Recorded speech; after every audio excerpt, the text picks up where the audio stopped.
नमस्कार सभी को। मैं दिग्विजय जीत बहादुर पटेल आप सभी का स्वागत करता हूं आज के इस वेबिनार तैयारी जीत की एपिसोड नंबर 16 में।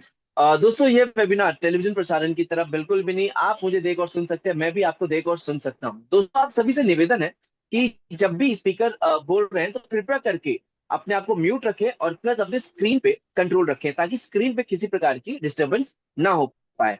और साथ ही साथ सभी को बोलने का मौका दिया जाएगा, तो अंत में अपने आप को 1 से 2 मिनट में अपनी बातों को खत्म करने की कोशिश करें। तो चलिए शुरुआत करते हैं बिना किसी देरी के, और बुलाते हैं आज के speaker all the way from Mumbai to Bhadohi, my mentor mister Rajesh Singh ji. Over to you. Thank you Digvijay Patel ji. बहुत बहुत धन्यवाद आपका मेरे इंट्रोडक्शन के लिए। और आज का वेबिनार शुरू करते हैं। और पीपीटी के माध्यम से मैं अपनी बातें रखना चाहूँगा। आपको थोड़ा सा मैं क्लियर कर दूं कि हम ये प्रोग्राम जो कर रहे हैं, ये पीपीटी के माध्यम से मैं अपनी बातें शेयर करूंगा, लेकिन आप लोग को भी अपनी बातें शेयर करने का मौका मिलेगा। तो जब मैं आप लोग को जो है ना जो है प्रेजेंटेशन जैसे ही खत्म होगा, तो आप अपनी सभी बातें रख सकते हैं। सभी को नमस्कार, सत श्री अकाल, आदाब। मेरा नाम राजेश सिंह, भदोही उत्तर प्रदेश से हूँ। जो मेरा की मातृभूमि है, बॉर्न एंड बॉर्न मुंबई। और आप सभी लोग का इस फोरम पे स्वागत करता हूँ। जो ये लगातार हम ये 70 एपिसोड हम लोग ये कर रहे हैं। और आज का मेरा शीर्षक है foundational activity to build a stable and successful business. क्योंकि सभी आप सभी लोगों को पता है कि बिजनेस, एमसीएल बिजनेस सभी के तहसीलों में कभी भी शुरू हो सकता है। फंडिंग का जो प्रोसेस है उसके बारे में भी चर्चा करेंगे। तो इम्पोर्टेंट चीज ये है कि आपकी जितनी भी तैयारी रहेगी, तो उसी के हिसाब से आप जो है अपने बिजनेस को जो है ना कितना सक्सेसफुल और कितना स्टेबल कर सकते हैं। तो आज का ये एपिसोड आपके लिए जो है ना बेहतर हो सकता है। सबसे पहले एमसीएल फंडिंग के बारे में, जैसे डॉक्टर श्याम गोलप ने कहा, उसके बारे में थोड़ा सा विस्तार में बात करूंगा मैं। इसे एमसीएल की फंडिंग की व्यवस्था, ये कुछ सालों से हमने बहुत मेहनत की इसके इसके ऊपर, डॉक्टर श्याम गोलप ने खास करके। और ये फंडिंग का जो प्रोसेस है थोड़ा सा डिले हुआ है। डिले होने के बहुत से कारण होते हैं, इसके बारे में भी चर्चा करते हैं। सबसे पहली बात ये कि एमसीएल का फंडिंग जो है, ये पर्याप्त फंडिंग है, लेकिन ये फंडिंग के लिए ना कुछ इशू थे। जैसे कि आज हम अगर बात करें तो आप सभी लोग को पता है कि एमसीएल के जो है ना, जो 100 करोड़ की जो है कैपिटल वाली जो है ना एक कंपनी है। अगर आप उससे अधिक का अगर राशि का डिमांड करते हो, तो ढेर सारे जो है ना चीजें लगती है उसके अंदर, और ढेर सारे अप्रूवल्स लगते हैं। और जो इन्वेस्टर है तो वो हर तरीके से देखेगा, बैकग्राउंड देखेगा। आप लोग को, सभी लोग को पता है कि कुछ लीगल केसेस भी हैं, और कंपनी के पास बैलेंस शीट बहुत स्ट्रांग नहीं है। और कुछ जो प्रोजेक्ट शुरुआत जो एमसीएल ने की थी, लेकिन कहीं ना कहीं वो सक्सेसफुल नहीं हुआ। और क्योंकि कंपनी का विजन और मिशन बहुत ही बढ़िया है, बहुत ही अच्छा है, इसलिए जो इन्वेस्टमेंट वाली कंपनी है वो हमारे साथ रहेगी, तब तक रहेगी जब तक कि प्रॉपर तरीके से जो है ये इसकी जो है ना शुरुआत होने के बाद एक तो पूरी तरह स्टेब्लिश न हो जाए। तो जो है इन्वेस्टर है हमारे साथ जो है शुरुआती दौर में 3 महीना, 4 महीना, या अधिकतम 6 महीने तक हमारे साथ रहेंगे। और फिर जब ये ऑटो मोड पे चलने लगेगा, तो वो लोग जो है ना हमारे ऊपर विश्वास रख के हमको इस चीज को चलाने के लिए देंगे। तो डॉक्टर श्याम गोलप ने इसकी पर्याप्त व्यवस्था कर ली है। जो धनराशि चाहिए थी, ये प्रॉपर यूटिलाइजेशन के लिए ये 5 दिसंबर को ये कंपनी के अकाउंट में ऑलरेडी आ चुका है, उसके पहले ही आ चुका था, लेकिन शुरुआत करने के लिए उन्होंने ये दिया था। और उसके बाद कुछ और डिमांड उन्होंने डॉक्यूमेंटेशन की है, जो कि डॉक्यूमेंटेशन काम कंप्लीट हो चुका है एमसीएल की तरफ से।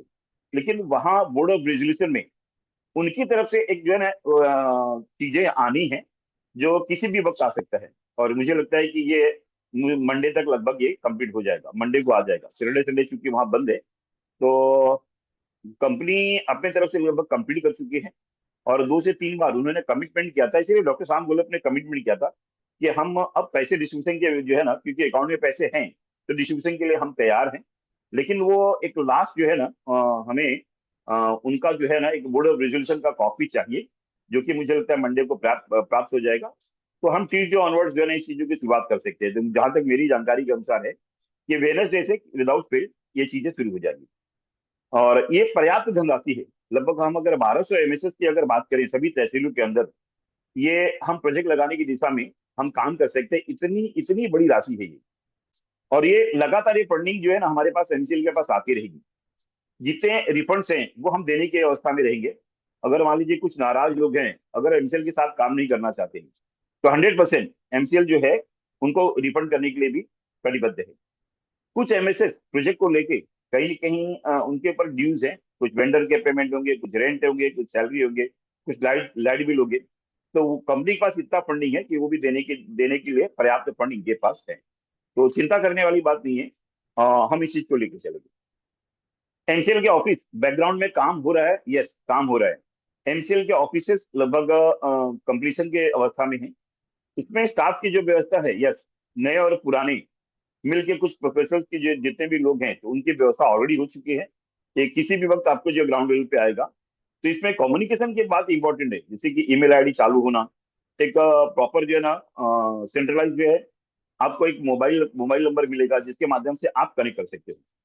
जो भी एमएसएस हैं या एमवीपी हैं जिनका कम्युनिकेशन नहीं हो रहा है, तो सबसे पहले जरूरी है कि उनका कम्युनिकेशन हो। कम्युनिकेशन करने के तीन माध्यम है। अगर कंपनी के पास जो है खुद का ऑफिस है, यस, यू कैन कॉन्टेक्ट, वहां आप आ सकते हैं परमिशन के साथ। और उसके बाद जो है ना अपने ईमेल आईडी द्वारा अपनी बातें कुछ कहना चाहते हैं, तो ईमेल आईडी चालू हो जाएगा, सभी को मिल जाएगा। और उसके अलावा जो है ना एमसीएल कंपनी के जो है ना कॉन्टेक्ट नंबर भी मिल जाएंगे, जिसके माध्यम से आप ये सब चीजें कर सकते हो। इसके लिए पर्याप्त स्टाफ की जरूरत है, जो प्रोफेशनल तरीके से लोगों को ऑलरेडी जो है ना इसकी व्यवस्था कर ली गई है। तो इम्पोर्टेंट चीज है कि ये देखना कि जो है ये तैयारी ऑलरेडी एमसीएल कंपनी ने कर ली। मुझे लगता है कि यहाँ एक शकुनी आ गए हैं, तो जरूरी है कि इस शकुनी को बाहर करना। तो उम्मीद है कि ऐसे लोग जो है ना वो डिस्टर्ब कर सकते हैं, और उनका मकसद ही है डिस्टर्ब करना।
राजेश सर, दिग्विजय जी को को होस्ट बनाइए।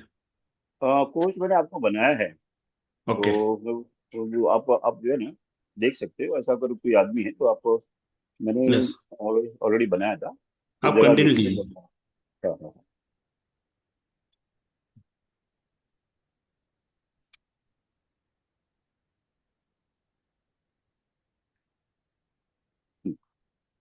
हाँ, एमसीएल का ऑफिस की मैं चर्चा कर रहा था। तो एमसीएल का ऑफिस ऑलरेडी जो है ना ये लगभग किसी भी वक्त आपको अगले वीक में ये चीजें आपको दिखाई देंगी। और यस, एमसीएल का स्टाफ भी जो है ना नए और पुराने को मिल के इसकी भी तैयारी कर ली गई। सबसे इंपॉर्टेंट चीज जो है ना प्राची मैम ने ये जो है जाहिर किया है कि एमसीएल का जो है ना, ये नया मैनेजमेंट ये बनने की दिशा में है। तो नए मैनेजमेंट के अंदर जो है ना, कहीं कहीं 100 लोगों का रिक्वायरमेंट है। हंड्रेड्स, टॉप हंड्रेड्स रहेंगे ये एमसीएल के लोगों को पहले प्रेफरेंस मिलेगा। तो ये प्राची मैम ने कहीं कहीं कहा है। और ये कौन होगा? ये एमसीएल के लोगों को पहले प्रेफरेंस मिलेगा। और अगर उनके अंदर जो एबिलिटी और काबिलियत है तो सबसे पहले उनको मौका मिलेगा। ये कौन हो सकते हैं? Chief chief CAO, chief administrative officers, HR, accounts and finance, procurement admin managers, legal compliances. ऐसे बहुत से पोस्ट हैं जो कि सेंट्रलाइज यूनिट के लिए और लोकल यूनिट, ये दोनों के लिए चाहिए। तो इंपॉर्टेंट चीज है कि भाई अगर कोई व्यक्ति चाहता है कैंसिल मैनेजमेंट मैनेजमेंट के अंदर आना चाहे, तो उसके पास क्वालिटी है तो ही कैन अप्लाई। और ये प्राची मैम इसको देख के जो है ना, उनको फाइनलाइज करेंगे। दिस इज द टाइम कि आप इन सब चीजों को कर सकते हैं। इसमें टॉप मैनेजमेंट जो ये मैंने एक प्रोग्राम के दौरान लिया था, तो फास्ट ट्रैक पे जाऊंगा इसके अंदर। जैसे कंपनी का MD CEO of course doctor Shyam Golap रहेंगे। और इनका रिस्पॉन्सिबिलिटी क्या है कि उनका जो जो ये कंपनी का टोटल संपूर्ण नेतृत्व करना और नीति निर्धारण करना। रिस्पॉन्सिबिलिटी जो है ना, ओवरऑल स्ट्रेटेजी बनाना, विजन, ऑपरेशनल एग्जीक्यूशन और इंटायर प्रोजेक्ट का पोर्टफोलियो देखना। तो इसके बारे में भी चर्चा करेंगे आगे कैसे क्या होने वाला है। और टॉप मैनेजमेंट में ढेर सारी चीजें आती हैं, जैसे मैनेजमेंट और एडमिनिस्ट्रेशन। ये डायरेक्टर्स हो सकते हैं, जिसमें ऑपरेशनल, फाइनेंस, फाइनेंस, मार्केटिंग और अब ढेर सारे अलग अलग चीजें हो सकती हैं, जो कि जो है आप प्रॉपर उसके लिए सीओओ, ये प्रॉपर एक हो सकती है। मे बी इसके लिए प्राची डोले मैडम हो सकती है। और जो अलग अलग चीजों के लिए अलग अलग दे सकते हैं, और इनके अंडर में अलग अलग प्रोजेक्ट के लिए अलग अलग जो है चीजें लोग हो सकते हैं। सबसे इंपॉर्टेंट चीज है ना, किसी भी जो है ना कंपनी के लिए एक मैनेजमेंट मैनेजमेंट और एडमिनिस्ट्रेशन जो है ना प्रॉपर तरीके से करना। तो कंपनी की लीगल चीजें जो होती हैं, जैसे कंपनी के सेक्रेटरी हैं, सीएफओ हैं, और भी जो चीजें हैं, तो इन सब चीजों के लिए जो है ना उनकी नियुक्ति करना। तो ये पूरी टीम के साथ टीम रहेगी। ये इनके अंडर में काफी लोग रहेंगे, तो ये टॉप मैनेजमेंट में ये लोग आते हैं। टेक्निकल और प्रोडक्शन की टीम, इसके अंदर जो है ना प्लांट हेड, जनरल मैनेजर और प्रोडक्शन मैनेजर और प्रोसेस इंजीनियर से बायोफ्यूल इंडस्ट्री के लिए अलग से हो सकते हैं, अलग अलग जो है चीजों के लिए अलग अलग होंगे। तो ये होने वाले हैं। मैकेनिकल इंजीनियर, अगर हम बात करें मैकेनिकल इंजीनियर के बाद, तो उसमें इलेक्ट्रिकल इंजीनियर और भी ढेर सारे इंजीनियर्स लगेंगे, सिविल इंजीनियर लगेंगे, इंस्ट्रूमेंटेशन और कंट्रोल इंजीनियर्स, लैब इंचार्ज और केमिस्ट हमको प्रॉपर तरीके से लगेंगे। मेंटेनेंस यूटिलिटी के लिए मेंटेनेंस मैनेजर की जरूरत होगी। इसमें ढेर सारे टेक्नीशियन की जरूरत होगी, इसमें mechanical, electrical, fitter, welder, operator. Utility के लिए हमको जो है जरूरत पड़ेगा water, steam, power power supply के लिए अलग अलग लोग लगेंगे। आर&डी ये बहुत ही इंपॉर्टेंट सब्जेक्ट है, जिसके हमें जो है ना अलग अलग क्लस्टर के लिए अलग अलग जो है ना आर&डी हमें लोगों को जरूरत पड़ेगी। इसमें आर&डी हेड रहेगा, उसमें माइक्रोबायोलॉजिस्ट और बायोटेक्नोलॉजिस्ट रहेंगे, जिसमें कि बायोडाइजेस्ट डाइजेशन के लिए अलग से रहेंगे और एंजाइम्स के लिए, रिसर्च के लिए अलग से रहेंगे। अलग अलग जो चीजों के लिए अलग रहेंगे। और प्लस एनवायरमेंटल इंजीनियर हमको जरूरत पड़ेगा, जिसमें ईटीपी एसटीपी सिस्टम के लिए अलग अलग लोग रहेंगे। सप्लाई चेन और लॉजिस्टिक के लिए हमें प्रोक्योरमेंट मैनेजर होंगे, storage incharge, warehouse manager, logistic dispatch manager. ऐसे ढेर सारे अलग अलग जो हमारे डिपार्टमेंट है, जिसके अंदर मार्केटिंग मैनेजर्स और बिजनेस डेवलपमेंट मैनेजर्स और जो है सेल्स एग्जीक्यूटिव, ये सब लगेंगे। इनके स्ट्रेटेजी अलग अलग है। जैसे मैंने पहले ही बात किया कि सीएफओ और अकाउंट्स मैनेजर रहेंगे, जो एमआईएस, एग्जीक्यूशन और डाटा एनालिस्ट, ये सभी लोग रहेंगे, डेली रिपोर्टिंग के हिसाब से काम करेंगे। एचआर के भी कुछ काम है, जैसे कि एचआर को जो भर्ती और ट्रेनिंग और पेरोल के ऊपर काम करेंगे। और एडमिन ऑफिसर जो सुरक्षा, परिवहन और जनरल एडमिन देखेंगे। और सेफ्टी ऑफिसर जो कि इन्वायरमेंटल हेल्थ और सेफ्टी के बारे में जो है देखेंगे। ग्राउंड लेवल पे हमें जो है ना स्किल ऑन स्किल लेबर की जरूरत पड़ेगी। प्लांट ऑपरेटर्स जो है ना की जरूरत पड़ेगी। स्किल सेमी स्किल वर्कर्स की जरूरत पड़ेगी। Loader, unloader, helper, driver, tanker है, ट्रक है, या और भी हमारे पास जो भी चीजें डिस्पैच के लिए जरूरत है, तो वो सब चीजें हमको लगभग लगेगा। आज का जो टॉपिक है, ये यहाँ से शुरू होता है कि हमने एक व्यवस्था बना ली है। व्यवस्था बनाने के बाद का जो सब्जेक्ट है, वो अभी ये शुरू होने जा रहे हैं। जिसके अंदर मैंने जो आकलन किया है कि 7 foundation activities to build a stable and successful business. किसी भी बिजनेस को जो है ना करने के लिए एक 7 फाउंडेशनल एक्टिविटी बहुत जरूरी है। हमको अगर स्टेबल और सक्सेसफुल बिजनेस करना है, उसी के बारे में चर्चा करेंगे। ध्यान रखिएगा, जो मैं चर्चा कर रहा हूँ, ये अलग अलग क्लस्टर के लिए, अलग अलग प्रोजेक्ट के लिए हमें अलग अलग चीजों की जरूरत पड़ेगी। ये सेंट्रलाइज यूनिट के लिए और कुछ लोकल यूनिट्स के लिए जो है। सबसे पहले है कि मार्केटिंग। मार्केटिंग का मतलब होता है लीड को जनरेट करना। अगर इसकी अगर बात करें तो जो है the comprehensive process of the understanding the customers need and creating the valuable product and services, हमारे चाहे क्या प्रोडक्ट हो चाहे सर्विसेज है, promoting them through the communication, चाहे वो एडवर्टाइजमेंट माध्यम से सकता है कि कंटेंट्स लिख के हम जो है ना सोशल मीडिया पे हम कर सकते हैं, या डायरेक्ट जो है ना मार्केट में किसी भी तरीके से इसको कर सकते हैं, और delivering them effectively and building lasting the relationship drive sales and the brand loyalty. ये ये बहुत जरूरी है मार्केटिंग के लिए। और मार्केटिंग का एक्चुअली में अगर मुख्य तत्व देखें तो बेसिकली इसमें 5 चीजें हैं, सॉरी 4 P हैं। जैसे प्रोडक्ट, क्या बेचना है, प्राइस, कितने में बेचना है, प्लेस, कहाँ और कैसे इसको उपलब्ध कराना है, और लास्ट में है प्रमोशनल, प्रचार करना, लोगों तक की जानकारी कैसे पहुंचाए। तो मेन चीज है कि मार्केटिंग में जो है ना सेल्स को क्रिएट करना और प्रॉपर तरीके से उन तक पहुंचाना। तो ये मार्केटिंग जो है मेन मुख्य अगर देखें एक लाइन में अगर कहना हो तो लीड जनरेशन, हमको जो लीड जनरेट करना है। सेल्स, सेल्स का मतलब होता है सीधे सीधे अगर एक शब्द में अगर बोलना चाहे तो रेवेन्यू जनरेशन की अगर है। सेल्स की बात करें तो sales is the process of converting the prospects into customer by परsuading them to purchase the product और सर्विसेज। और सेल्स का अगर मुख्य कार्य की अगर बात करें हम इसे, तो कस्टमर से संपर्क करना, हमारा गुड्स या सर्विसेज जो भी है उसकी जानकारी देना, और अगर कस्टमर का कोई ऑब्जेक्शन है उसको दूर करना, और डील को फाइनल करना, प्रॉपर ऑर्डर लेना, और ऑर्डर जो है लेने के बाद उनका पेमेंट कलेक्शन करना, और फिर से ऑर्डर प्राप्त करना, और इसको कंटिन्यूस प्रोसेस करना। This is 100% sales. तो दूसरा ये है। तीसरा है, एक्चुअली में अगर पहले देख लेते हैं कि सेल्स और जो है ना मार्केटिंग में डिफरेंस क्या है।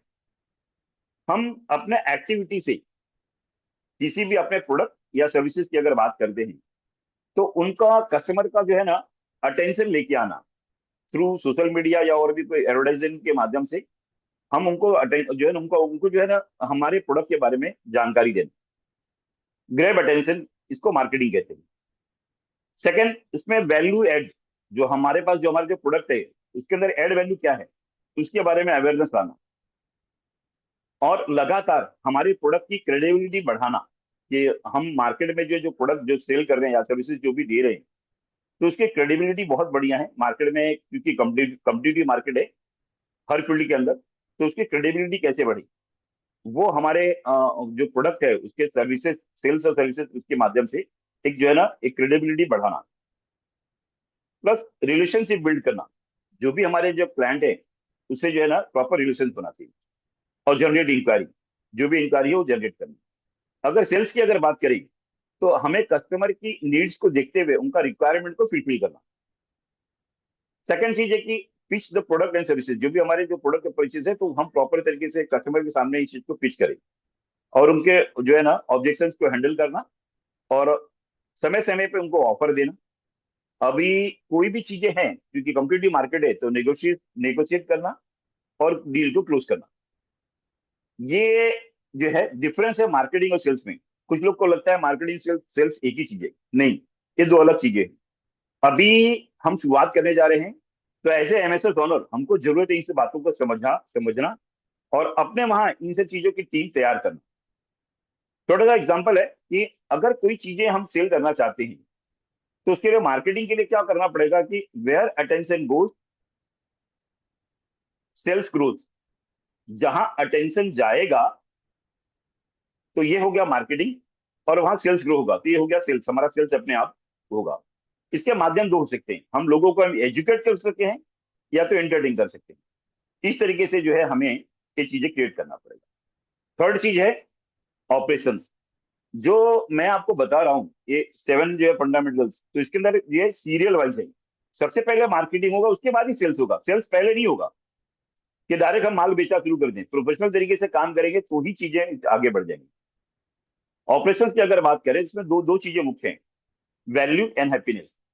अगर operation operation is the management of the process that the transform inputs into the finished goods or services efficiently and effectively। Operations का मुख्य कार्य रॉ मटेरियल की योजनाबद्ध तरीके से उसकी खरीदी करना, प्रोडक्शन करना, या सर्विसेज का जो है प्रोसेस करना, और उसका प्रबंधन करना, और क्वालिटी कंट्रोल, गुणवत्ता की जो सही समय पे जांच करना, मशीनरीज और लेबर और समय का सही उपयोग करना, और कॉस्ट कंट्रोल एफिशिएंसी को बढ़ाने का काम। ये हो गया ऑपरेशनल। चौथी चीज है लीगल। लीगल चीजें भी बहुत इंपॉर्टेंट है कि लीगल में अगर हम देखें तो legal refers to all laws और regulations and contract and compliances require that govern the activities and individual or organization।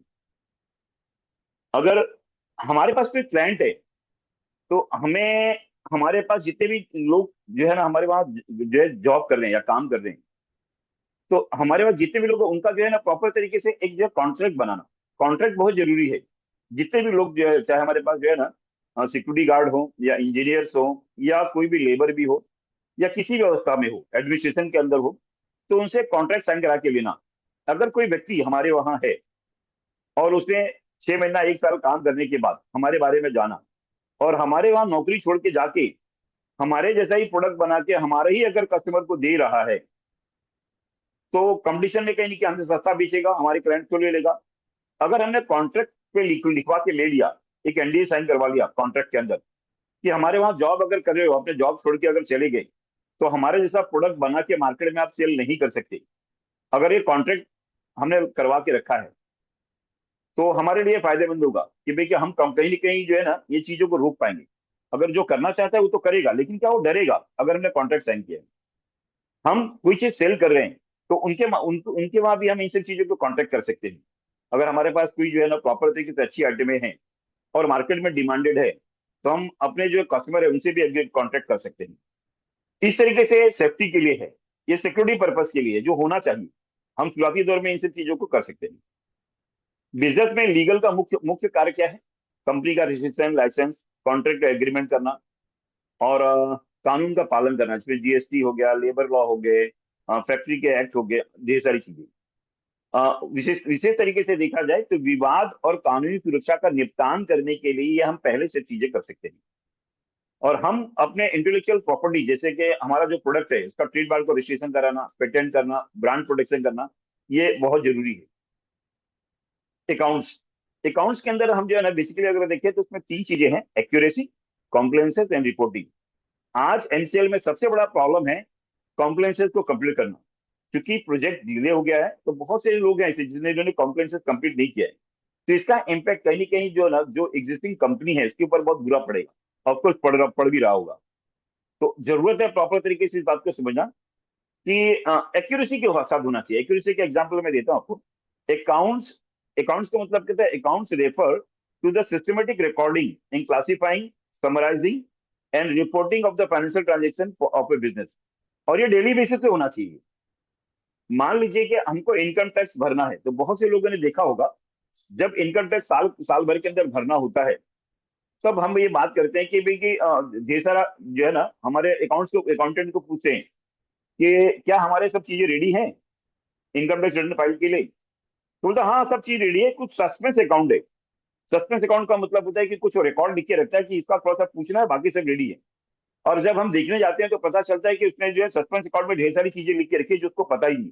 तो हमसे पूछेगा। मान लीजिए कि 10 जनवरी 2024 को एक 72,000 का एंट्री है, और 72,000 का एंट्री का हमें याद नहीं है कि वो किसी को दिया गया है। और उसके अंदर क्या होता है, बैंक के अंदर स्टेटमेंट देखेंगे तो आज बैंक भी जो है ना लिखते हैं ना जो, तो ज्यादा करके कोड ही लिखते हैं कि HDFC R123456 ऐसा एंट्री करके लिख दिया, तो उस पर नाम भी नहीं लिखा होता है कोई बात। तो ये हमने 72,000 दिए किसको? तो हम मेमोरी याद रखने की कोशिश करेंगे और हमको याद नहीं आएगा। तो इसीलिए एक्यूरेसी की जरूरत है कि जिस वक्त हम पैसे दिए हैं तो उसी दिन जो है ना वो रिकॉर्ड में चले जाना चाहिए, लिखना चाहिए। इससे क्या होगा, प्रॉपर तरीके से हमारे पास जो है ना वो जानकारियां होंगी और हमारे कॉम्प्लेक्स जो है ना प्रॉपर तरीके से जो है कंप्लीट होगा। इसमें कैश हो सकता है, बैंक और लेजर एंट्री हो सकती है, ये डेली बेसिस पर हम इन सब चीजों को कर सकते हैं। प्रॉफिट एंड लॉस जो अकाउंट जो है ना, हमें ये साल भर में तैयार नहीं करना है, ये क्वार्टरली कर सकते हैं, मंथली कर सकते हैं हम, ये सब जरूरी है ये सब करना। और हम इसको एनालाइज भी कर सकते हैं अगर प्रॉपर तरीके से अकाउंट्स आप जो है ना अगर प्रॉपर आप तरीके से आपने जो है ना मेंटेन किया है। कहीं ना कहीं ये अगर हम मंथली इन सब चीजों को करते हैं कि हमारा जो सेल टारगेट है, टारगेट हमने कहाँ अचीव किया है, अगर हम अचीव नहीं कर पा रहे तो कहाँ जो है ना हमें जरूरत है, अगर हमारे पास सभी रिकॉर्ड्स, अगर प्रॉपर अकाउंट्स हमारे क्लियर हैं, तो कहीं ना कहीं हमें प्रॉपर तरीके से बैलेंस शीट बनाने में मदद मिलेगी। और हर चीजें, चाहे हमारे जीएसटी हो, इनकम टैक्स हो, हर चीजों के अंदर हम जो है ना प्रॉपर तरीके से कर पाएंगे। तो अकाउंट्स बहुत इंपॉर्टेंट है, इन सब चीजों को करना। एचआर, एचआर बहुत इंपॉर्टेंट है। एचआर में हम किसको रिक्रूट कर रहे हैं? किसी गलत व्यक्ति को तो नहीं कर रहे हैं।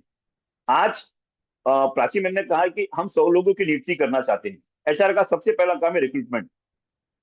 बेसिकली 3 काम है उनका: रिक्रूटमेंट, पीपल डेवलपमेंट और हैप्पीनेस। तो रिक्रूटमेंट के अंदर कहीं हम जो है ना इनफिशिएंसी लोगों को तो नहीं चुने। ये कहीं ना कहीं एनसीएल की सबसे बड़ी गलती थी। जो इनकैपेबल लोग थे, कहीं ना कहीं उन लोगों को जो है रिक्रूट किया गया और ग्राउंड लेवल पे उनको जो है ना हायर किया गया, और अंत में ये हुआ कि जितने भी हमारे प्रोजेक्ट थे सब फेल हो गए, क्योंकि रिक्रूटमेंट ही गलत था। वो एक बेस होना चाहिए कि वो उनके पास जो है ना, हमारे पास जो है ना रिक्रूटमेंट किसको कर रहे हैं, हमारे जो है रिक्वायरमेंट को फुलफिल कर रहे हैं, वो जो पोस्ट हम क्रिएट कर रहे हैं उसको जस्टिफाई कर रहे हैं। तो बहुत जरूरत है इस बातों को समझना कि एचआर का काम क्या है। HR is a function responsibility of recruiting, training, managing and maintaining the productive workforce as an organisation. तो बहुत इंपॉर्टेंट है ये एचआर।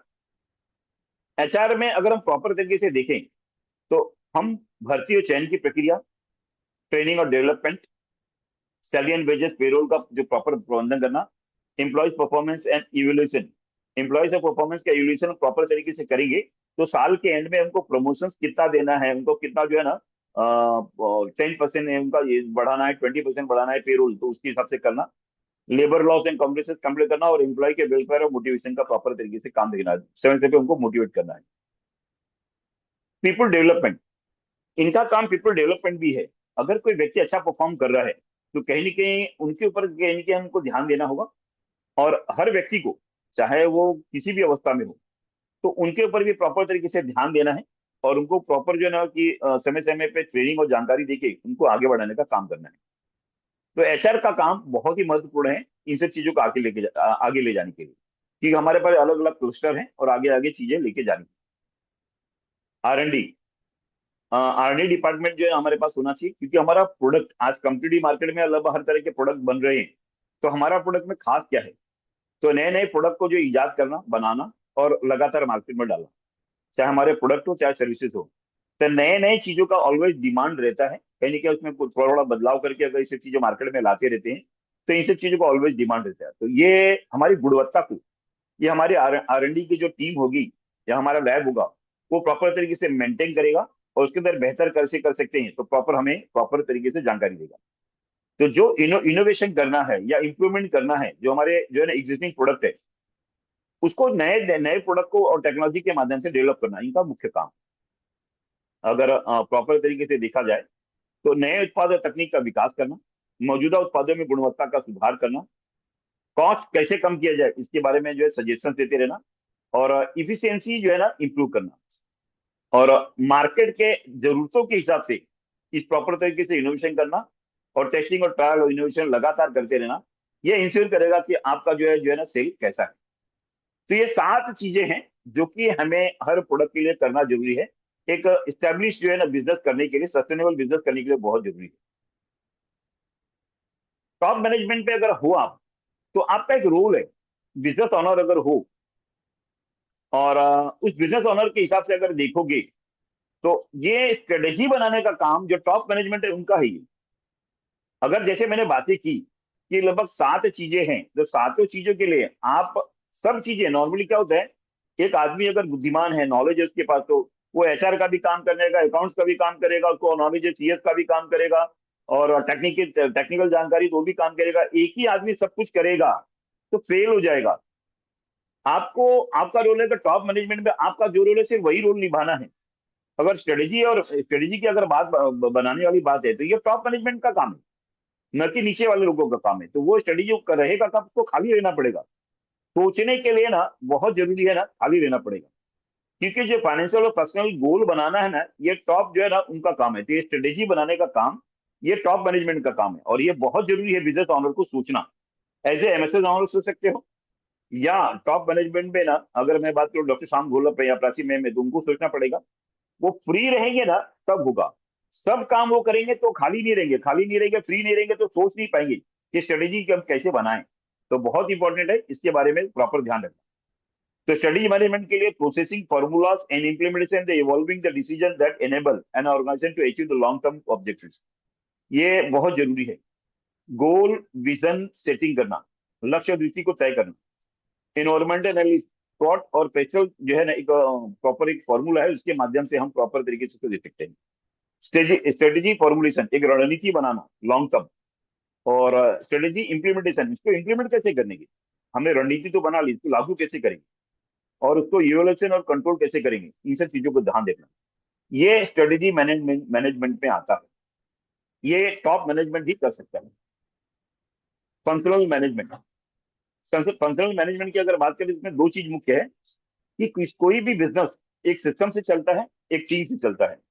इसमें मुख्य चीज है स्ट्रेटेजी बनाना। हमको अगर रिजल्ट को अचीव करना है तो स्ट्रेटेजी बहुत इंपॉर्टेंट है, और हमने जो सिस्टम बनाया है उस सिस्टम को टोटल ट्रैक करेंगे, और हम जो है ना, जो भी अचीव कर रहे हैं उसकी कंसिस्टेंसी और क्वालिटी को भी मेंटेन करना है। और functional management is a system of management in which an organisation is divided into the specialization function departments, each responsible for a specific area of work। सब अलग अलग क्लस्टर में अलग अलग चीजें हैं, तो उन सब चीजों को प्रॉपर मैनेज करना। मुख्यतः अगर देखें तो मार्केटिंग मैनेजमेंट, ग्राहक और बाजार का प्रबंधन करना।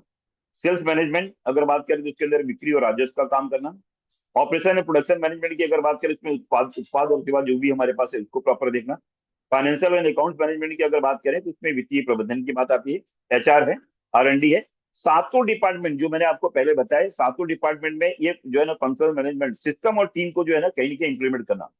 बेसिकली जो पहले सात चीजें है ना, उसके अंदर मास्टरी होनी चाहिए आपकी, तो कभी भी आपका बिजनेस ऑलवेज प्रॉफिटेबल और स्टेबल रहेगा। और ये फंक्शनल मैनेजमेंट उसके अंदर ये आ जाता है। तो सभी के लिए प्रॉपर स्ट्रेटेजी और सिस्टम वो सातों चीजों के अंदर बनाना पड़ेगा और प्रॉपर करना पड़ेगा।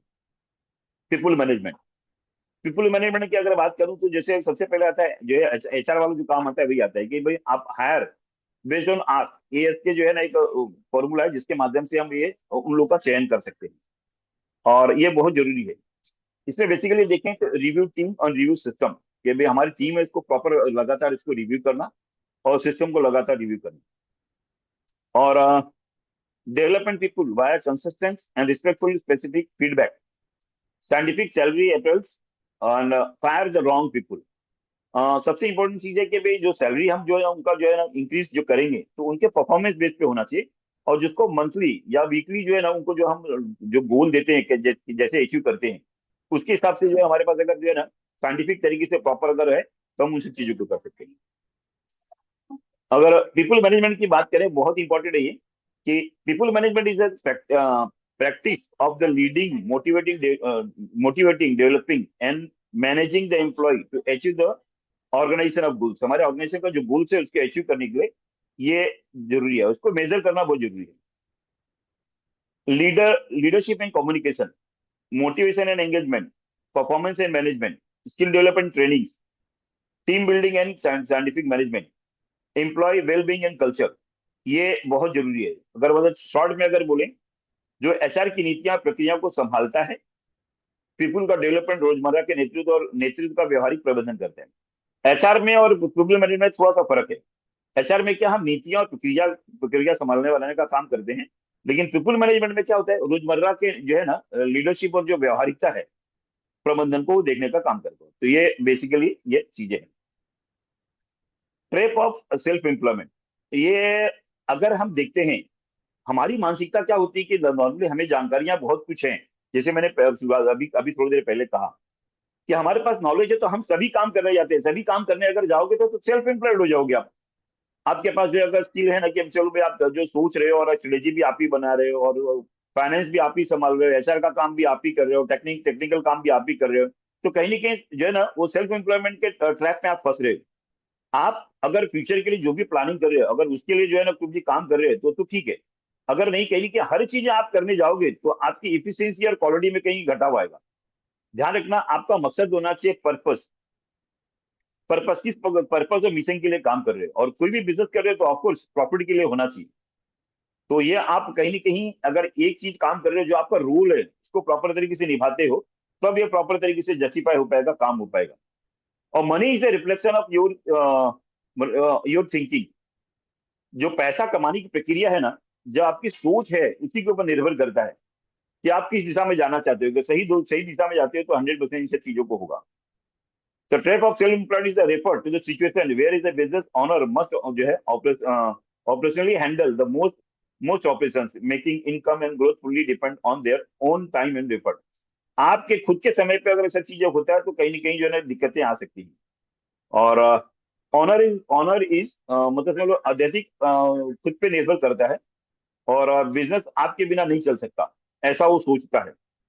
टाइम मनी लिमिटेशन, जितना काम उतनी ही कमाई। अगर ये खुद करने जाओगे, सेल्फ एम्प्लॉयमेंट पे अगर जाओगे तो आपको उतनी ही कमाई होगी जितना समय दे पाओगे। स्केलेबिलिटी, अगर उसके अंदर भी कमी होता है, बिजनेस बड़ा नहीं कर पाओगे क्योंकि आपके लिमिटेशन है। तो कहीं ना कहीं आप ये खुद अगर सब चीजें करने जाओगे तो आप फेल हो जाओगे, लिमिटेड सक्सेस हो जाएगा। डेलीगेशन सिस्टम की कमी, इसमें कहीं ना कहीं आपकी कमी हो जाएगी। वर्क लाइफ बैलेंस खराब होना, आपके जो है ना वर्क लाइफ जो है ना वो कहीं ना कहीं जो है ना कहीं ना कहीं इम्बैलेंस ऑलवेज रहेगा, तो कहीं ना कहीं दिक्कत होगा। और अंत में तीन चीजें हैं जो कि three key changes to build a business to grow without you. एक सिस्टम अगर बनाते हो तो सिस्टम सफल होता है, तो इंपॉर्टेंट चीज है कि सिस्टम बनाना चाहिए और उसको जो है ना कहीं जो है पालन करने के लिए भी करना चाहिए। तो ये चेंजेस कहीं ना कहीं आपके बिजनेस पे करना पड़ेगा। पहला, इनहेंस क्लियरिटी, जो है ना बिजनेस फाइनेंशियल गोल्स, आपको बिजनेस फाइनेंशियल गोल बनाना पड़ेगा। एज ए बिजनेस ऑनर जो है ना, आप कहाँ एक साल के बाद कहाँ अपने आप को देख रहे हो, 5 साल के बाद कहाँ देख रहे हो, तो कहीं ना कहीं ये आपको बिजनेस फाइनेंशियल गोल बनाना पड़ेगा। और उसके अंदर ये 7 फंक्शनल जो है गोल्स जो है ना, उसके अंदर वो आपको इन्वॉल्व करने का पड़ेगा, जो मैंने बेसिक 7 चीजें बताई। जैसे किसी भी विचार, लक्ष्य, संदेश या प्रक्रिया को इस तरह स्पष्ट और सरल बनाना चाहिए कि उसे समझने में कोई भ्रम न रहे। तो प्रॉपर तरीके से अगर बोले कि क्लैरिटी रहनी चाहिए आपके पास कि आप जो है ना कि 1 महीने या 6 महीने या 1 साल के अंदर कहाँ पहुंचना चाहते हो, तो ये क्लियरिटी बहुत चाहिए। और क्लियरिटी की अगर बात करें तो स्पष्ट भाषा और सरल शब्दों का प्रयोग करना चाहिए जो कि आपके टोटल ऑर्गेनाइजेशन को, सभी लोग को समझ में आए। आपका गोल वो सभी को पता होना चाहिए, और स्टेप बाय स्टेप उसको कैसे वहां तक पहुंचे उसके बारे में होना चाहिए, और प्रॉपर तरीके से जो है ना उनको बताना चाहिए। और ढेर सारी जानकारियां नहीं, स्पष्ट रूप से जो चाहते हैं वो प्रॉपर तरीके से उनको बताइए। तो ये इनहेंस क्लियरिटी, ये पहला हमारा जो है ना चेंजेस होना चाहिए। अगर ये चीजें हैं तो आसानी से लोग समझेंगे और उस तरीके से पहुंचेंगे। इनहेंस कैपेबिलिटी, हर इंसान का एक जो है ना कैलिबर होता है, कैपेबिलिटी का है। तो स्ट्रेटेजी के तहत अगर देखें, एक स्ट्रेटेजी होना चाहिए, सिस्टम होना चाहिए, टीम होनी चाहिए। ये तीन चीजें होनी चाहिए, जिसमें स्ट्रेटेजी की अगर बात करें तो learn how to create a profitable business model, ये बहुत जरूरी है। कि जैसे कि अगर मैं बात करूं तो मेरे टच में है, जैसे कि संतराम घेर जी हैं या दिग्विजय पटेल जी हैं, इन्होंने काफी चीजें मेरे से शेयर की हैं।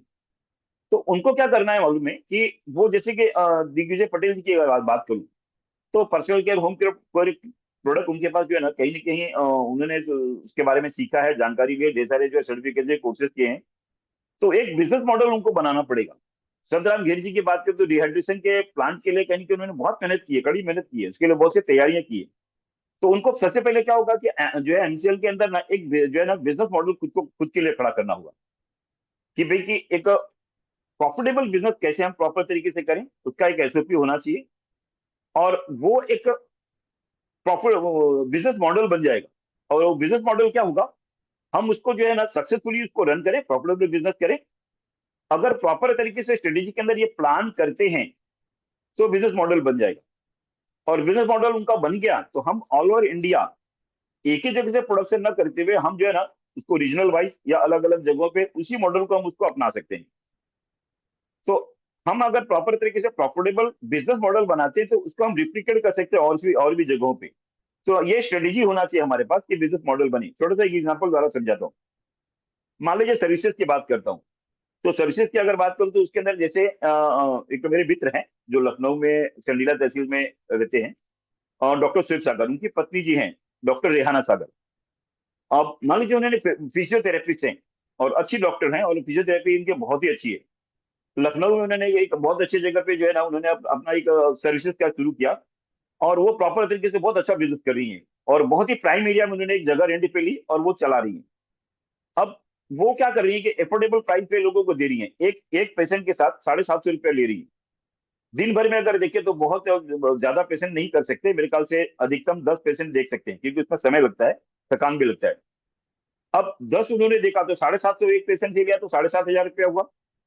अगर हम बोले कि महीने में अगर 20 दिन चला रहे हैं, अगर ये जो है मान लो 25 दिन भी अगर चला रहे हैं, तो कितना हमारा प्रॉफिट हुआ? तो लगभग ये वो बहुत इंपॉर्टेंट है कि उनको प्रॉफिट बहुत कम होगा, उनका रेंट बहुत ज्यादा जाएगा। वहां लगभग 25,000 रुपये सैलरी का कोई तो अकाउंट्स और जो प्रॉपर तरीके से रिसेप्शनिस्ट रहेगा वो रहेगा, प्लस जो है ना कहीं वो झाड़ू की साफ सफाई के लिए वो किसी न किसी को रखना पड़ेगा, लाइट बिल रहेगा, और भी खर्चा होगा, मटेरियल का खर्चा होगा। तो देखेंगे तो जो है ना कि उनका ज्यादा से ज्यादा जो पैसा है ना वो चले जाएगा किसके अंदर, लगभग खर्चे में। तो मान लीजिए बिजनेस मॉडल उन्होंने बनाया ये कि उन्होंने एक बहुत बेहतर तरीके से सर्विसेज दी। अब उनकी अगर इनकम अगर देखें तो उनका ग्रॉस जो प्रॉफिट है अगर देखें तो लगभग मान लीजिए कि उनका टोटल जो प्रॉफिट होता है 3 लाख रुपए या 2.5 लाख रुपए होता है। 2.5 लाख रुपए में से उनका 2.25 लाख रुपया या उससे अधिक जो है उनका एक्सपेंसेस में चले जाएगा, तो उनको बचेगा 15 से 20 हजार रुपया ही। लेकिन ये अगर बिजनेस मॉडल बनता है और बहुत अच्छी सर्विस दे रही है, तो हम पूरे लखनऊ के अंदर ना उनके नाम से, सर्विस उनकी अच्छी है तो हम ढेर सारा जो बिजनेस मॉडल को कॉपी पेस्ट करेंगे, तो क्या होगा कि उनके नाम से जो एक्सपेंसेस हैं वो काफी कम हो जाएंगे और अलग अलग जगहों पे हम रख सकते हैं, जिसके अंदर हमारे रेंट कम हो जाएंगे और काफी चीजें कम हो जाएंगी। तो उस बिजनेस मॉडल को हम जो है ना प्रॉफिटेबल बिजनेस पे हम कन्वर्ट कर सकते हैं उनके नाम से। और हम इस लखनऊ के साथ साथ उनके नाम से हम जो है ना और आसपास के डिस्ट्रिक्ट में भी कर सकते हैं। तो ये प्रॉफिटेबल स्केलेबल बिजनेस होगा ना तो ऑलवेज प्रॉफिटेबल होगा।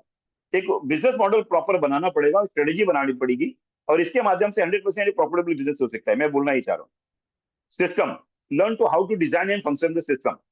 सिस्टम हमारे पास होना चाहिए कि हम प्रॉपर उसको डिजाइन कैसे करें, उसको फंक्शन कैसे करें, वो बहुत इंपॉर्टेंट है।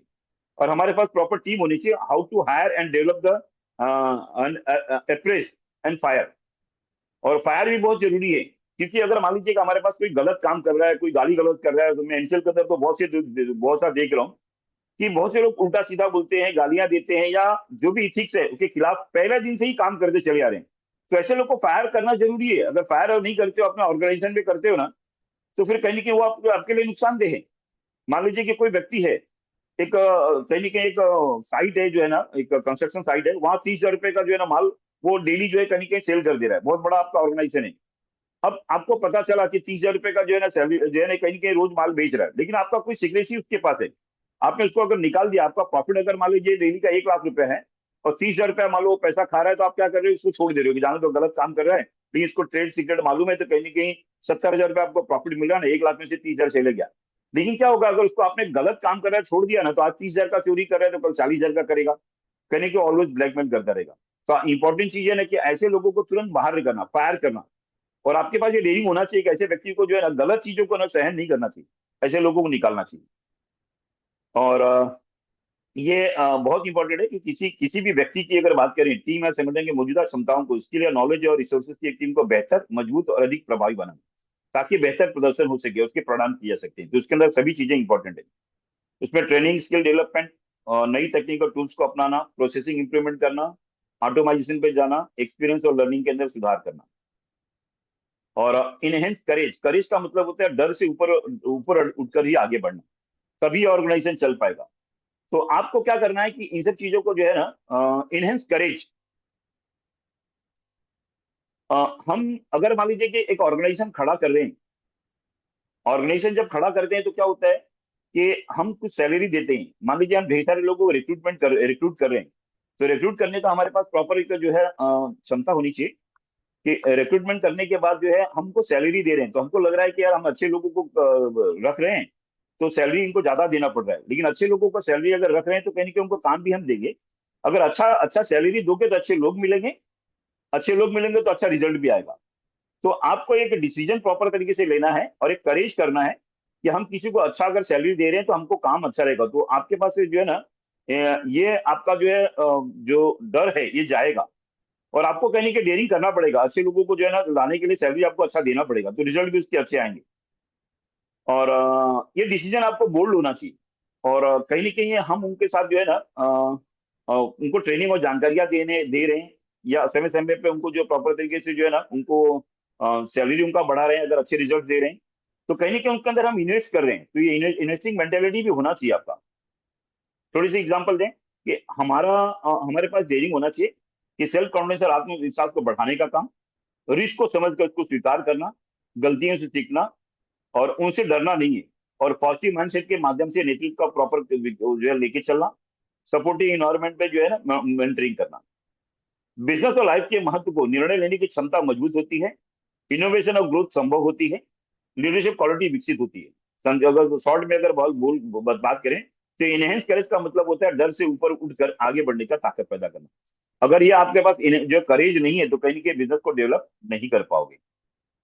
और ये अंतिम स्लाइड है कि foundation activities to build a stable and successful business की अगर बात करते हैं तो ये सच्चाई है कि business stability requires consistency of all 7 function. जो मैंने बात शुरुआती दौर में बताई, 7 फंक्शन है, तो कहीं ना कहीं ये जरूरी है इसके अंदर जो कंसिस्टेंसी जो चीज को बनाए रखना। Building a business is a team support, building team is an investment, and people will leave, that is okay. अगर गलत व्यक्ति है अगर छोड़ के जा रहे हैं या हमको निकाल रहे हैं हम ना, तो कोई दिक्कत वाली बात नहीं है, ऐसे लोगों को निकालना जरूरी है। और छोड़ के जा रहे हैं तो जरूर जो है ना कहीं ना कहीं वो ठीक है। अगर बिजनेस को हम जो प्रॉपर तरीके से प्रॉफिटेबल और इसे चीजें हम कहीं के रोल मॉडल अपने वहां बनाते हैं और इसका जो है ना रिप्लिकेट करके इंडिया लेवल पे लेके जाते हैं, तो ऑफकोर्स 6,057 तहसील 2.5 लाख ग्राम पंचायत के अंदर हम सभी मिल के अगर एनसीएल के लिए काम करते हैं तो कहीं ना कहीं जो है ना ये बहुत बड़ा जो है हम काम कर सकते हैं। और हम इस इश्यू को लेके चलते हैं। जैसे डॉक्टर शाम गुल्लब ने बोला था सीई, लगभग 15,000 सीई हम अगर नियुक्त करते हैं इंडिया लेवल पे तो 100% इंडिया फिर से ग्रेट बनेगा और हम आगे बढ़ेंगे। Thank you very much. उम्मीद है कि मैं इस वक्त जो मैंने आपसे बातें की तो कहीं ना कहीं इन सब चीजों को आगे ले चलने में आपकी मदद मिलेगी। Thank you very much. और ये कुछ ना कुछ आपके काम में आएगा और इस चीज को आगे लेके जाने के अंदर मदद करेगा। अब हम चर्चा के लिए जो है ना एक फोरम को ओपन करेंगे। अ, अभिनव कुमार सिंह, 2 शब्द बोले। अभिनव कुमार सिंह, अभिनव कुमार सिंह, 2 शब्द बोले सर। Sir yes sir. आप लोग की जो मेहनत है वो वाकई काबिले तारीफ है। इतना स्ट्रगल होने के बाद भी आप लोग बिल्कुल 100% कॉन्फिडेंस के साथ लगे पड़े हैं। मेरा कॉन्फिडेंस थोड़ा कभी कभी लूज हो जाता है क्योंकि डेट पे डेट जो मिल रही है वो थोड़ा सा कष्टकारी होता है। फिर भी बहुत अच्छा कर रहे हैं आप लोग और उम्मीद है कि जल्दी हम लोग इस कष्ट से बाहर निकलेंगे। Thank you. Thank you, thank you. Abhinav ji, सबसे पहले बात बता दूं ना कि आपका जो है ना अगर मान लो किसी चीज में जानकारी मिलती है, जैसे कि मैंने कोशिश की कि कुछ चर्चा करने के लिए डॉक्टर श्याम गोलब से जो जो फीडबैक मिलता है कहीं ना कहीं वो डिटेल में जानकारी देने के लिए, तो इसीलिए कॉन्फिडेंस आता है। और कॉन्फिडेंस आता है ना तो कहीं ना कहीं वो चीजें हमको पता है ये फंडिंग आने ही वाला है। और ये जब शुरुआत होगी तो कहीं ना कहीं जो भी नुकसान हमारा हुआ है तो 1 साल के अंदर ही कहीं ना कहीं जो है ना वो चीजों को हम भरपाई कर पाएंगे। थैंक यू सर जी, विश्वास रखिए। अब जल्दी ये चीज की शुरुआत होने जा रही है। आशीष शुक्ला जी, डॉक्टर आशीष जी, 2 शब्द बोले। धन्यवाद राजेश सिंह सर। आज ने अपने जो महत्वपूर्ण जानकारी दी, ये सही में आने वाले समय में एक संविदा बनने वाली है। पूरी एमसीएल कर्मचारी हो, हमारे एमसीएल एमपीओ के जो भाई लोग हैं या जो हमारे साथ काम करने वाले जुड़ने वाले लोग हैं, कामगार लोग हो गए या सब लोग हो गए, उनके लिए एक संविदा है। और सबसे बड़ी बात आपने जो आखिरी में कही अनुशासन की, वो सबसे जरूरी है सर। अगर अनुशासन नहीं होगा तो बहुत ज्यादा नुकसान कुछ लोग हमारे अंदर रहकर ही हमें पहुंचा सकते हैं। तो अनुशासन आने वाले समय में आ, और मुझे आशा है कि इसके करना लाभ होंगे अनुशासन के। तो आने वाले समय में अनुशासनहीनता को किसी भी तरह से बर्दाश्त नहीं किया जाएगा। और इसका जवाब सही तरीके से देने के लिए एक गाइडलाइंस जारी की जाएंगी और इस गाइडलाइंस का पूरी तरह से पालन किया जाएगा, मैं ऐसी आशा करता हूँ और यही पर रुकता हूँ। Thank you sir. Thank you, thank you, thank you sir. बहुत जरूरी है अनुशासन। अनुशासन अगर नहीं होगा ना किसी भी ऑर्गेनाइजेशन में तो अंदर अंदर कहीं ना कहीं जो है खाते रहेगा। तो बहुत जरूरी है कि अनुशासन का पालन करना जरूरी है। Thank you doctor Ashish ji. Ashok Shinde जी, 2 शब्द बोले। अशोक शिंदे जी,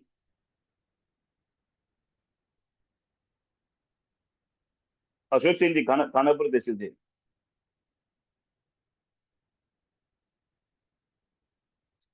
आवाज मेरी जा रही तो बोल सकते हैं। अशोक सिंधे जी। दीपक चौधरी भुसावल से। दीपक चौधरी जी, 2 शब्द बोले। दीपक चौधरी जी।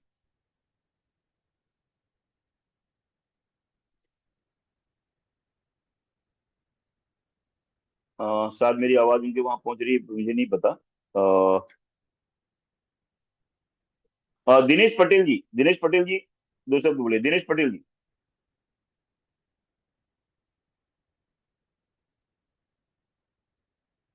डॉक्टर श्वेत सागर जी।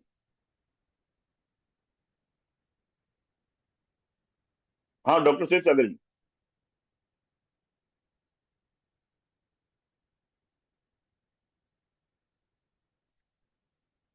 डॉक्टर डॉक्टर श्वेत सागर जी।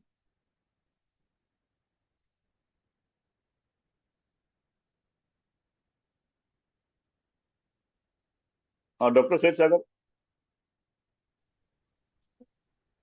डॉक्टर राम बहादुर पाल जी। सर जी नमस्कार। अरे नमस्कार, नमस्कार। सारे एमएसएस और एमईपी ऑनर्स को मेरा बहुत बहुत प्रणाम। सर आपने जो आज डिटेलिंग की 7 पॉइंट्स के बारे में बताया, 7 रूल्स ऑफ द बेसिक क्या है, तो ये मैं समझा शायद मैं किसी एमबीए के लेक्चर में बैठा हूँ क्लासरूम में, और आप प्रोफेसर की तरह हम लोगों को समझा रहे हैं। थैंक यू सर, धन्यवाद। जय एमसीएल, शुभ रात्रि। Thank you, thank you, thank you sir. और अब मैं चाहूंगा कि दो शब्द बोले लवकुश द्विवेदी जी। लवकुश द्विवेदी जी संडीला से ही हैं। जी सर। यस सर, बोलिए। सभी साथियों को मेरा नमस्कार। और सर, आपके नेतृत्व में एमसीएल जरूर एक नया कीर्तिमान हासिल करेगी। आप जैसे निडर और जुझारू लीडर की आवश्यकता है एमसीएल के अंदर। और ये दुमुहे सांपों को निकालने का प्रयास कीजिए सर। हम सब आपके साथ में हैं। कंपनी की पीठ में जो छुरा घोंपने का काम कर रहे हैं, इनको बाहर का रास्ता दिखाना बहुत जरूरी है। और जय हिंद, जय एमसीएल और तय MCL sir. Thank you, thank you, thank you. नहीं, जरूरी है। और ये लोग बाहर का रास्ता देखोगे, फायरिंग वाली जो बात है ना, किसी भी बिजनेस को खड़ा करने के लिए फायरिंग भी बहुत जरूरी है, जो कि एक जी अहम सब्जेक्ट इसके अंदर था। और ये होगा, होगा, जरूर होगा। मावल तालुका से प्रजाक्ता कंदारे। प्रजाक्ता जी। सर नमस्ते। और नमस्कार जी। बहुत ही अच्छा और इन्फॉर्मेटिव इंफॉर्मेशन आपने आज प्रेजेंट किया। मतलब हर फ्राइडे आप इन्फॉर्मेटिव बताते हो और हमें जो भी कुछ नॉलेज है उसकी जानकारी आप देते हो। एंड सून हम लोग जल्दी मतलब अभी ये जो इम्प्लीमेंट करेंगे और हमारा जो एमसीएल ब्रांड है वो सक्सेसफुल सबको करके दिखाएंगे। Thank you so much. Thank you, thank you, thank you. Satish Wagh ji, Satish Wagh, पैटर्न तालुका से। सतीश वाघ जी, दो शब्द बोले।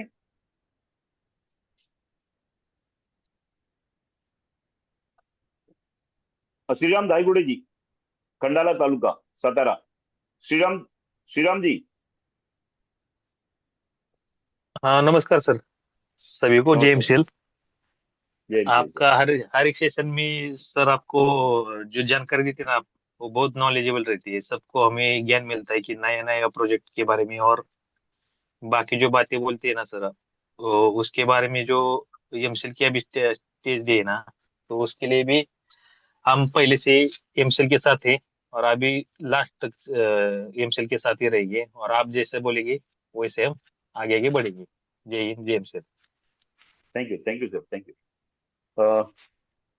मैं चाहूंगा कि विठल मुगने जी, दो शब्द बोले। विठल मुगने जी। मैं hello. Yes sir, yes sir. हाँ नमस्ते साथियों। सर मैं आज थोड़ा बीमार हूँ, लेकिन अरे आज का सेशन सुपर रहा सर। और सब साथियों को मैं सलाम करना चाहूंगा सर। बहुत बहुत साथी आज जुड़ गए हैं और कुछ शकुनी मामा भी जुड़े हैं सर। वो शकुनी राइट सर। मामा को यहाँ किसने, नहीं, उस शकुनी मामा को किसने आमंत्रित किया है? वो सुनना ही नहीं चाहते तो क्यों आए इधर? सर आना नहीं चाहिए। हमारा खेल खराब करने की मनसा भी मत रखो। हम बहुत खंभीर है, हमारा नेतृत्व अच्छा है और हम उनको जवाब भी देना जानते हैं। इतना ही कहूंगा। जय MCL. Thank you sir, thank you. Of course ये चीजें लगभग कंप्लीट हो चुकी है हमारी। और हम देखो, सब लोग को आशाएं हैं, वो लोग कहीं ना कहीं एक उम्मीद पे वो लोग भी टिके हुए हैं। देखो, एक बात, ये बात पक्की है कि फॉलोअर बढ़ रहे हैं।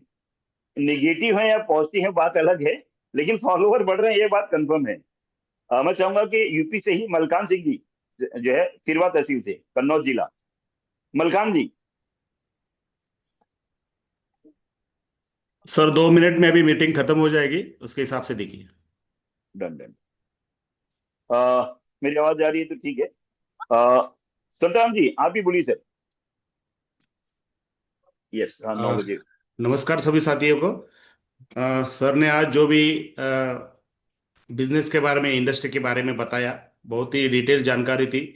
जैसे different different department, right from strategy, क्या करना है, कहाँ जाना है, किस रास्ते पे जाना है, वो एक है। दूसरा है ऑपरेशंस, ऑपरेशन में जो भी अलग अलग डिपार्टमेंट है उसको कैसे संभालना है, कैसे एग्जीक्यूट करना है। और मार्केटिंग जो सबसे इम्पोर्टेंट है, मार्केट नहीं है तो कुछ नहीं होगा। ये सब बिंदुओं पे आपने प्रकाश डाला, हमें बहुत ही अच्छा मार्गदर्शन दिया, और ऐसे मार्गदर्शन हम पाते रहेंगे और सभी मिलके एमसीएल के रास्ते पे साथ चलेंगे। थैंक यू सर, जय MCL. Thank you thank you thank you Santram ji. और मैं चाहूंगा फिर से मैं जाऊंगा शुरुआत जहां से हुई थी। दिग्विजय पटेल जी।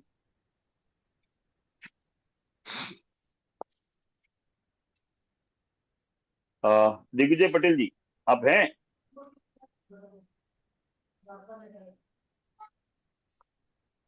अ, दिग्विजय जी। हाँ, अनम्यूट नहीं हो रहा था। हाँ हाँ। राजेश जी, सबसे पहले तो आपको बहुत बहुत धन्यवाद, जो आप हर शुक्रवार को एक जबरदस्त सेशन लेके चलते हैं। और आपको पता है, और आप ही को नहीं, सबको बोलना चाहूंगा, आप सभी को पता है क्या, दोस्तों, ये सेशंस जो होते हैं ना, ये पेड सेशंस होते हैं, जो Rajesh ji free of cost है ना, फ्री का ज्ञान बांटते हैं। तो दोस्तों, ये आप लोग डिसाइड कीजिए कि यहाँ से कुछ सीख के जाना है या फिर आप पे बहुत कुछ सिखा के जाना है। और जिसको नहीं सुनना है, उसके लिए तो एक रेड कलर का बटन है जिसपे लिखा हुआ लीव करके, तो वो भी कर सकते हैं आप लोग। और पर आपको पता है, कुछ सेशंस है जो कि मैं अभी रिसेंटली मैंने एआई टूल्स के बारे में मैंने कुछ सेशंस मैंने कंप्लीट किए, यानी कि पेड सेशन, यानी ऐसे सेशंस को मैं पेड करता हूँ। कभी कभी बोलते हैं ना कि पे करके सीखने की चाह रखता हूँ। और आप सभी को इतने शुक्रवार से ज्यादा हमें सीखने मिलता है। और आप सभी लोग से रिक्वेस्ट है कि ये सेशन को आप ज्यादा से ज्यादा लोगों तक पहुंचाएं।